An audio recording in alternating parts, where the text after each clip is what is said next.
Le Dieu vivant et tout-puissant, que ton nom soit béni au nom de Jésus. Amen. Veuillez vous asseoir. Je vous salue tous dans le beau et précieux nom de Jésus. Amen. Je suis heureux d'être là dans la maison de Dieu et de partager la parole du Seigneur avec nous. Amen.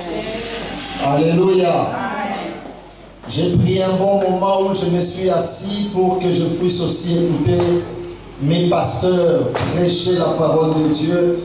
Et ça me fait beaucoup de bien. Alléluia. Amen. Alléluia. Amen. Je vais dire à quelqu'un que Dieu est au contrôle de toutes choses. Amen. Je disais à quelqu'un que Dieu est au contrôle de toutes choses. Amen. Même si les choses paraissent compliquées, même si nous ne voyons pas comment il y aura l'aboutissement de la chose, mais laissez-moi vous rassurer que vous avez un Dieu qui veille sur votre destinée. Amen. Vous avez un Dieu qui vous aime, un Père responsable. Amen.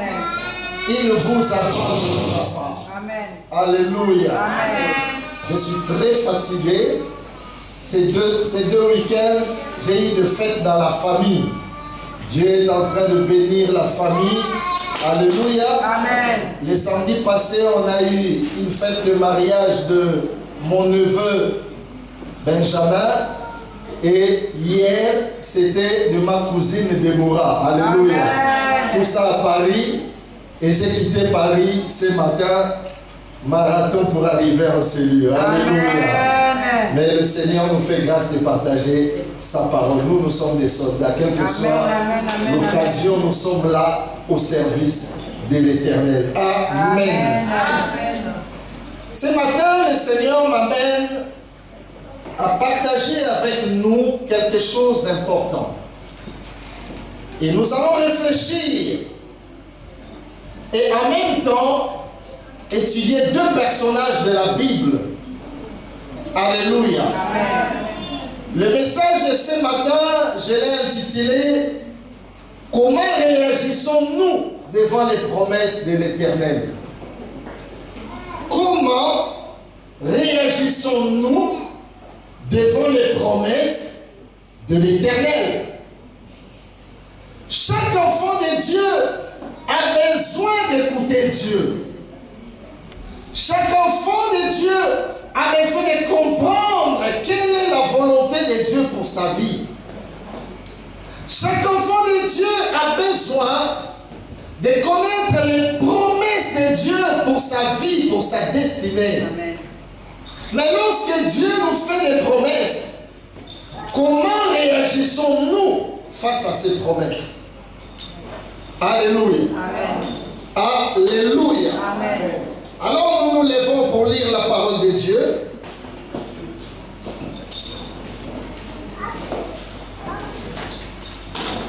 On va nous lire Luc, chapitre 1er. Pasteur Fatih, s'il est là, il va commencer au verset 26. S'il n'est pas là, quelqu'un d'autre peut lire à sa place. Luc, chapitre 1er, à partir du verset 26. Et tu peux t'arrêter au verset 38. Celui qui a trouvé peut nous lire. Luc 1er, chapitre 26. Amen. Amen. Au 6e mois, l'ange Gabriel fut envoyé par Dieu dans une ville de Galilée appelée Nazareth, auprès d'une vierge fiancée à un homme, à la maison de David, nommé Joseph. Le nom de la vierge était Marie. L'ange entra chez elle et dit, « Je te salue, toi à qui une grâce a été faite, le Seigneur est avec toi. » Troublée par cette parole, Marie se demandait ce que pouvait signifier une telle salutation. L'ange lui dit, « Ne crains point Marie, car tu as trouvé grâce devant Dieu. Et voici, tu deviendras enceinte et tu enfanteras un fils et tu lui donneras le nom de Jésus. Il sera grand et sera appelé fils du Très-Haut et le Seigneur fils du Très-Haut, et le Seigneur Dieu lui donnera le trône de David, son père. Il régnera sur la maison de Jacob éternellement, et son règne n'aura point de fin.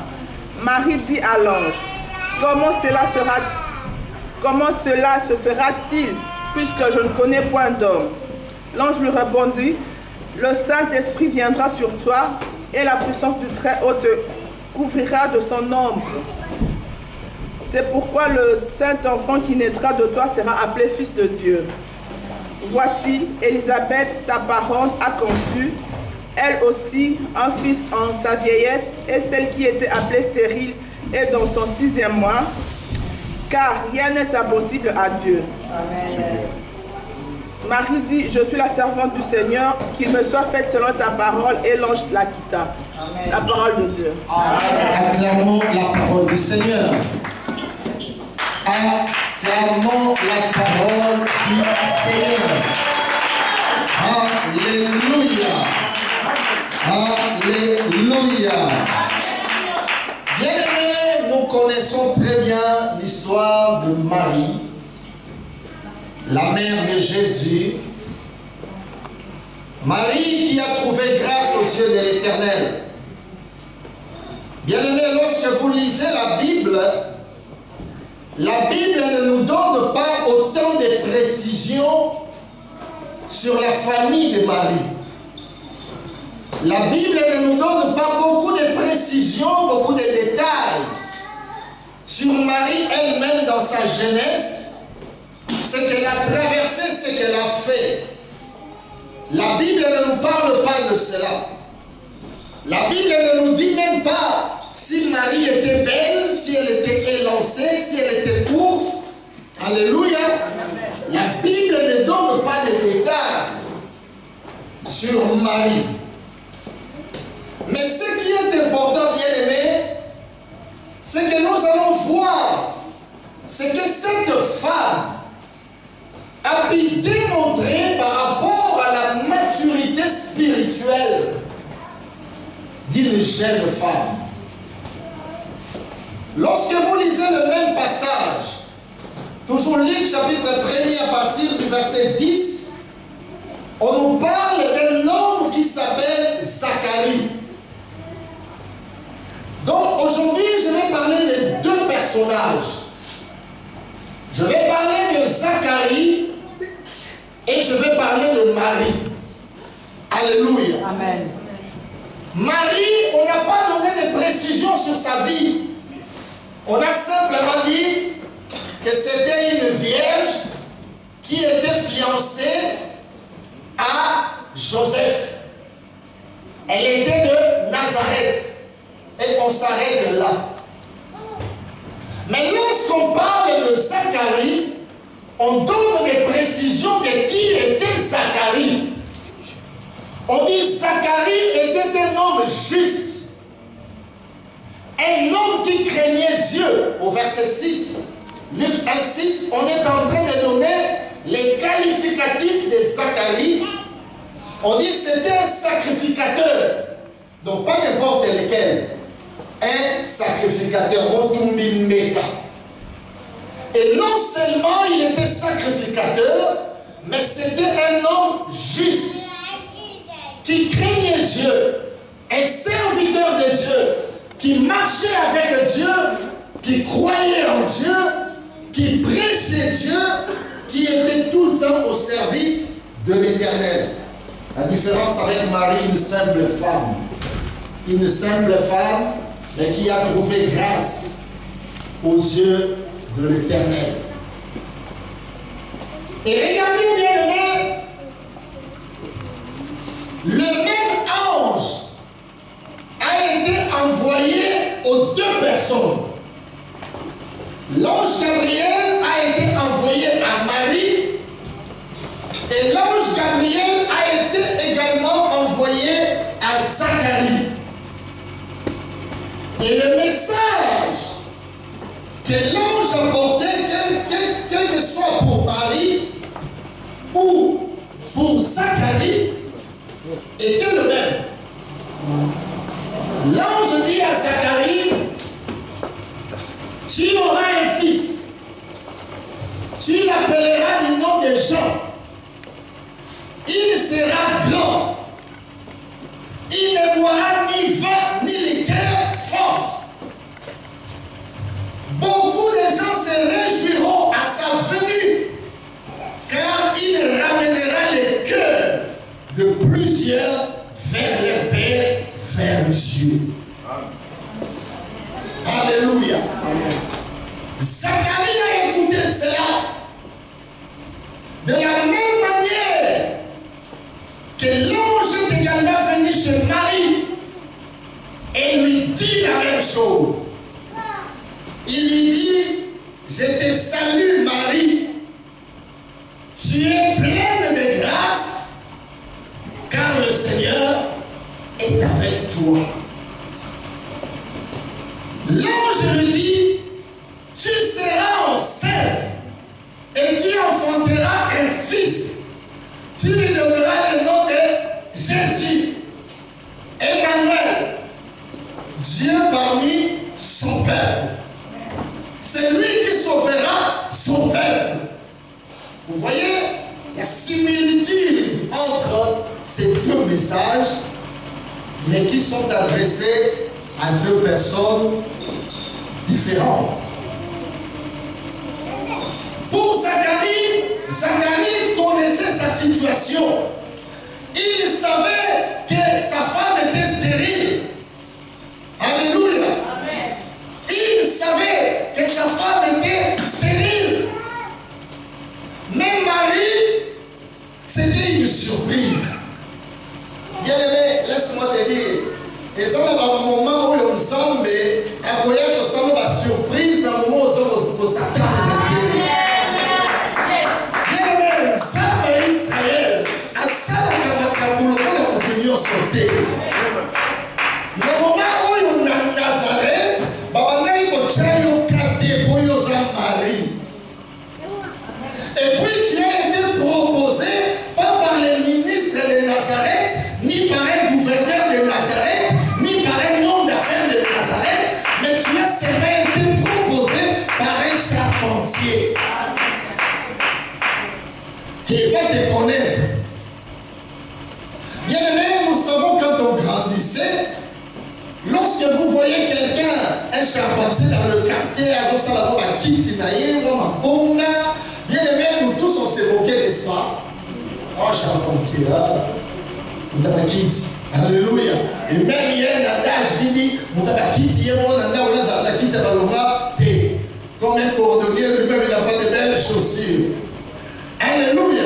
Donc c'est quelqu'un qui n'était pas considéré, qui n'était pas de la valeur, mais il était le fiancé de Marie. Quelque part, la vie de Marie était déjà assurée. Elle savait que je veux me marier. Il y a déjà quelqu'un qui a vu la famille, qui a parlé avec la famille. Donc, je veux me caser avec Joseph. Je veux m'occuper de mon mari et de mes enfants. Moi, qui va me connaître à Nazareth? Mais quelque chose de grave est arrivé chez Marie. Les jours où elle ne s'attendait pas, les jours où elle ne croyait pas, c'est ces jours-là que Dieu lui envoie son ange, l'ange Gabriel, qui est le ministre de l'information, le porte-parole du gouvernement céleste. Il vient lui dire, Marie, je te salue. Tu as trouvé grâce. Alléluia. Alléluia. Marie a regardé l'ange. Mais ce que j'ai aimé dans Marie, lorsqu'elle a reçu la promesse de Dieu, quelle était son attitude? L'attitude de Marie était une attitude de confiance. Une attitude de la foi. Marie pose la question à l'ange. Parce que aujourd'hui, il s'en a makamboyo, banda mukile banda, na mesala matenga na sa vierge. Le rôle aujourd'hui, ça n'a qu'à Kobota, peut-être dans nos amis à Joseph, c'est normal, ils ont déjà fiancé. Alléluia. Tant nous sommes dans nos amis à Joseph, parce qu'il a fiancé. Alors a compris que l'ange ne parlait pas de Joseph. Et il pose la question à l'ange. Comment cela se fera-t-il? Bien aimé, Marie n'a pas posé la question, que dois-je faire pour que cela arrive? Non. Parce que quand quelqu'un pose la question, que dois-je faire pour que cela arrive, ça veut dire qu'il veut voir ses capacités, ce que lui humainement doit faire. Là, ça sort du domaine de Dieu. Akamanzambe, ezala mama moko yozo tunate, makamama osala mandenge nini, meta musama zoloba olobiaka mio.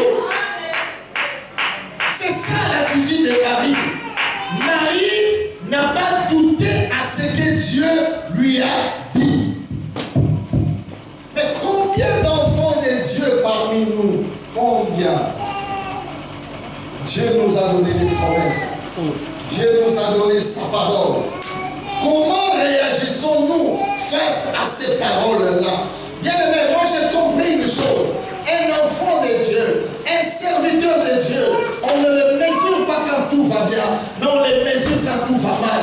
Parce que quand tout va bien, tout le monde est enfant de Dieu, tout le monde chante, tout le monde crie. Mais c'est dans les combats, c'est dans les problèmes, dans les difficultés que tu dois témoigner que tu as un Dieu. Ce n'est pas quand tout va bien. Ah, quand tout va bien, on ne peut rien connaître. Alléluia. Mais tant que makamwezo simba te, yorobi yozao na simba ya suka. Pour la place à l'opportunité, parce que moi je découvre que